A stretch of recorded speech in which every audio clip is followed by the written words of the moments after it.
बिस्मिल्लाहिर्रहमानिर्रहीम। मैं हूँ सारा मीर। इज़राइल की रियासत जो है, जो एक ज़बरदस्ती बनाई जाने वाली रियासत है, यानी कि आप उसको जबरी रियासत कह सकते हैं, जो फ़लस्तीन का वजूद मिटा देना चाहती है। वो और अमेरिका मिलकर पूरी दुनिया पर अपनी इजारादारी कायम करने की दौड़ में लगे हुए हैं, और उनके साथ ज़ाहिरी बात है कि इंडिया भी शामिल है और कुछ और ममालिक भी हैं।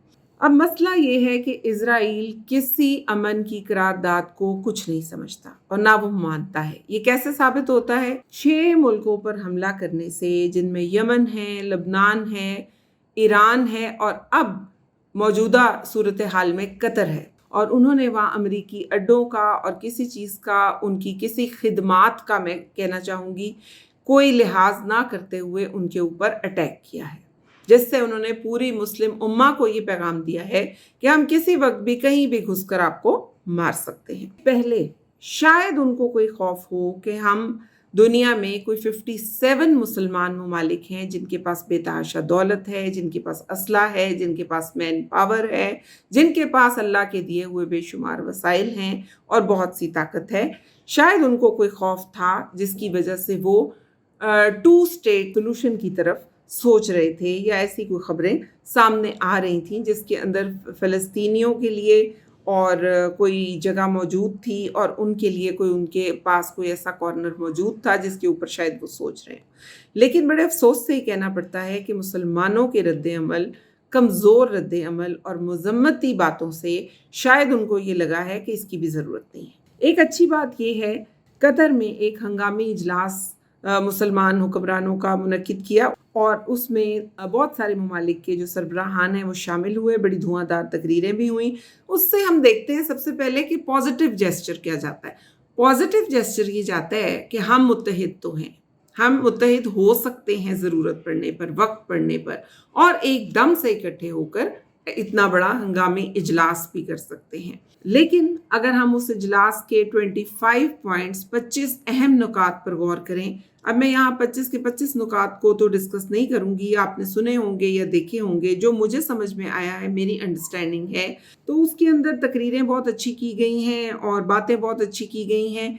लेकिन मुझे ये समझ आया है कि इंटरनेशनल कम्युनिटी से ये दरख्वास्त की जा रही है मिलजुल कर कि अमन की सूरत हाल को बरकरार रखा जाए और कोई अमन के रेजोल्यूशन को पास करने की तरफ आया जाए ताकि दुनिया में अमन कायम हो सके।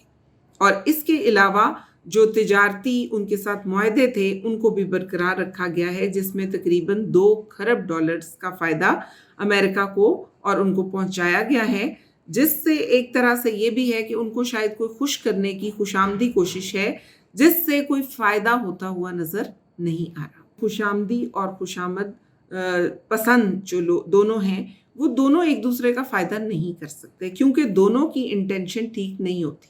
जो खुशामद कर रहा होता है वो अपने कोई मकासद हासिल करना चाहता है, जो वीक होते हैं, और जो खुशामद पसंद होता है वो तो खुशामद पसंद होता है, उसकी आप जितनी भी खुशामद कर लेंगे, उसको आप जितनी रिश्वत दे देंगे, उसको आप जितने गिफ्ट्स दे देंगे, उसका आप जितना भी फ़ायदा कर देंगे, उसका पेट कभी नहीं भरेगा। जब कोई दूसरा उसकी खुशामद करेगा तो वो और खुश होगा और वो आपको नुकसान पहुंचा देगा। तो ये कोई हेल्दी रिलेशनशिप नहीं बन सकता।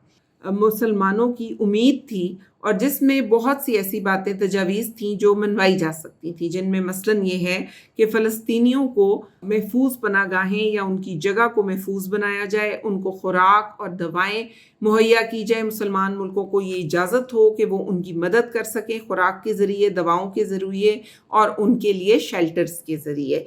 तो इतना हक़ तो उनका बुनियादी इंसानी हकूक़ पर उनकी एक बात होनी चाहिए थी।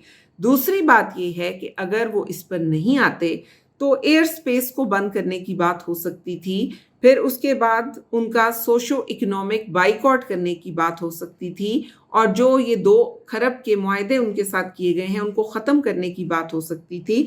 जो तोहफ़तन उनको जहाज़ पेश किए गए हैं या दूसरे तोहफ़े दिए गए हैं किसी भी मद में, उनको ख़त्म करने की, वापस लेने की बात हो सकती थी। उनको जो अड्डे जिन ममालिक ने प्रोवाइड किए हुए हैं उनको वापस लेने की बात हो सकती थी। तो इतने सारे ममालिक और मजबूत ममालिक हैं जिनके पास कुदरत के दिए हुए बेतहाशा वसाइल हैं, बेपनाह अल्लाह ताला ने क़ुव्वत और ताकत दे रखी है।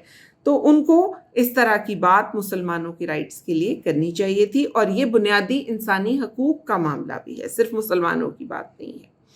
تو ایسے میں ایسی کوئی بات اگر نہیں کی گئی تو یہ بہت ہی ایک مایوس کن صورتحال نظر آ رہی ہے، اور اس سے جو دشمن ہے اس کے حوصلے بلند ہوتے ہوئے نظر آ رہے ہیں۔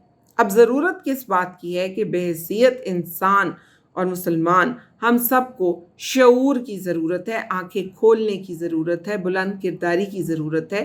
ہم سب کو اپنی اپنی سطح پر اس کردار کو بلند کرنا ہوگا، قوت اور طاقت اپنے اندر پیدا کرنی ہوگی، تاکہ پوری دنیا کے پلیٹ فارم پر جو دشمن ہے ہمیں آسان ہدف نہ سمجھیں، اور ہماری طرف میلی آنکھ سے دیکھنے سے پہلے 1000 بار سوچیں، اور ایسے لمحے میں ہم اپنی حکومت اور اپنی فوج کے ساتھ ہیں، لیکن ان کو ہمت اور طاقت دکھانی ہوگی۔